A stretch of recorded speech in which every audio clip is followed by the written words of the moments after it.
Bismillahirrahmanirrahim. Assalamualaikum warahmatullahi wabarakatuh. Saya Ayuni Putri dari Pendidikan Matematika kelas 6D. Ini saya akan menjelaskan tentang perkembangan komputer untuk memenuhi tugas komputer dan pemrograman. Yang pertama itu ada pengertian komputer. Komputer adalah alat yang dipakai untuk mengelola data menurut prosedur yang telah dirumuskan. Kata komputer awalnya digunakan untuk menggambarkan orang yang pekerjaannya melakukan perhitungan aritmatika dengan atau tanpa bantuan alat. Selanjutnya itu ada penemuan ide-ide komputer. Yang pertama itu ada abakus. Abakus muncul sekitar 5.000 tahun yang lalu di Asia Kecil dan sampai sekarang pun masih banyak digunakan sebagai alat bantu hitung. Alat ini juga dianggap sebagai awal mula mesin komputasi. Bisa dilihat gambar dari abakus ini. Selanjutnya ada kalkulator roda numerik. Setelah hampir 12 abad dari penemuan pertama yaitu abakus, akhirnya muncul penemuan lain yaitu kalkulator roda numerik pada tahun 1642. Ditemukan oleh Blaise Pascal yang waktu itu berusia 18 tahun untuk membantu ayahnya melakukan perhitungan pajak. Alat ini hanya bisa melakukan operasi penjumlahan saja. Ini gambar dari kalkulator roda numerik. Selanjutnya itu ada kalkulator roda numerik 2. Pada tahun 1694, Gottfried Wilhelm von Leibniz memperbaiki dan menyempurnakan penemuan terdahulunya, sehingga dalam alat yang dikenal sebagai kalkulator roda numerik 2 ini bisa melakukan operasi perkalian. Bisa dilihat gambar dari kalkulator roda numerik 2. Selanjutnya itu mesin diferensial. Pada tahun 1834, Charles Babbage menciptakan mesin mekanik yang digunakan untuk melakukan tugas yang sama berulang kali tanpa kesalahan, yang digabungkan dengan ilmu matematika untuk repetisi sederhana dari suatu langkah-langkah tertentu. Mesin ini menggunakan tenaga uap dan dapat menyimpan program serta kalkulasi juga mencetak hasil otomatis.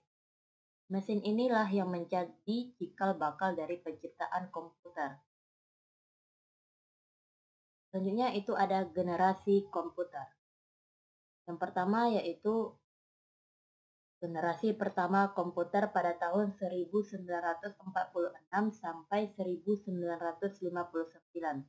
Komputer pada generasi pertama menggunakan tabung vakum untuk mengelola dan menyimpan data, cepat panas dan mudah terbakar. Karena itu diperlukan beribu-ribu tabung vakum untuk mengoperasikannya secara keseluruhan. Ciri-ciri dari komputer generasi pertama ini kapasitas penyimpanannya yang relatif kecil tetapi ukurannya yang besar memerlukan ruangan yang luas, cepat panas, prosesnya kurang cepat, memerlukan daya listrik yang besar, serta silinder magnetik untuk menyimpan data. Beberapa komputer pada generasi pertama ini. Yang pertama itu ada ENIAC, Electronic Numerical Integrator and Calculator. Ini gambarnya. Selanjutnya itu ada EDVAC, Electronic Discrete Variable Computer. Selanjutnya itu EDSAC, Electronic Delay Storage Automatic Calculator. Terakhir ada UNIVAC 1 komputer.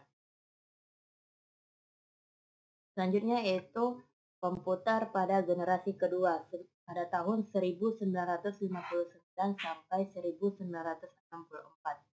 Komputer pada generasi kedua menggunakan komponen-komponen transistor untuk pusat processing unit dan inti magnetik untuk memori. Daya ketahanan transistor lebih baik dibandingkan vakum karena tidak mudah terbakar. Ciri-ciri komputer dari generasi kedua ini, kapasitas memori utama sudah cukup besar dengan pengembangan magnetic core storage, berorientasi pada bisnis dan teknik, tidak terlalu banyak mengeluarkan panas, membutuhkan lebih sedikit daya listrik, dan mulai digunakan disk storage.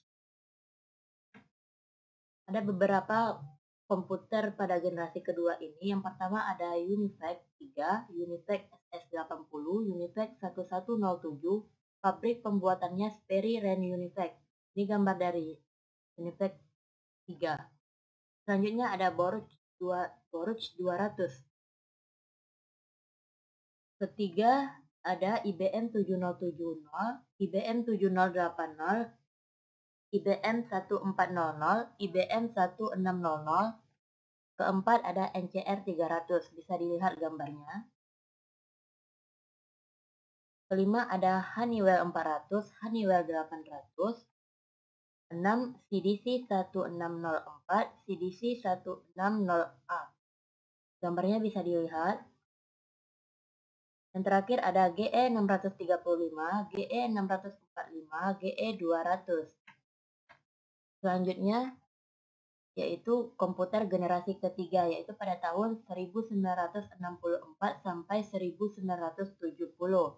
Pada generasi ini, ilmuwan sudah berhasil memasukkan lebih banyak komponen ke dalam suatu chip tunggal yang disebut semikonduktor, sehingga komputer menjadi lebih kecil karena komponennya sudah dipadatkan di dalam chip. Penggunaan sistem operasi kemungkinan mesin untuk menjalankan program yang berbeda dalam satu waktu. Ini gambar dari komputer generasi ketiga. Ciri-ciri komputer generasi ketiga, yang pertama sudah menggunakan terminal visual display dan dapat mengeluarkan suara, peningkatan dari sisi software, kemampuan melakukan multiprocessing dan multitasking, pemakaian listrik lebih hemat dan lebih efisien. Selanjutnya yaitu komputer generasi keempat pada tahun 1979 sampai sekarang. Pada tahun 1981, IBM memperkenalkan komputer untuk penggunaan di rumah, sekolah, dan kantor. Komputer melanjutkan evolusinya menjadi lebih kecil dari komputer yang berada di atas meja sampai dengan komputer yang bisa dimasukkan ke dalam tas, bahkan sampai komputer yang bisa digenggam. Selanjutnya yaitu komputer pada generasi kelima. Komputer generasi kelima ini memang belum terwujud karena komputer ini merupakan komputer masa depan. Pembuatan bentuk komputer generasi kelima tentunya akan lebih kompleks, lebih canggih, serta menggunakan spesifikasi yang lebih baik. Ini gambar dari komputer generasi kelima. Ciri-ciri komputer generasi kelima ini mempunyai desain yang lebih kecil, pengembangan Josephson-Johnson, dapat menerjemahkan bahasa manusia, bercakap-cakap dengan manusia, dapat melakukan diagnosa penyakit yang lebih akurat. Baiklah, sekian presentasi dari saya. Bila kurang saya mohon maaf. Assalamualaikum warahmatullahi wabarakatuh.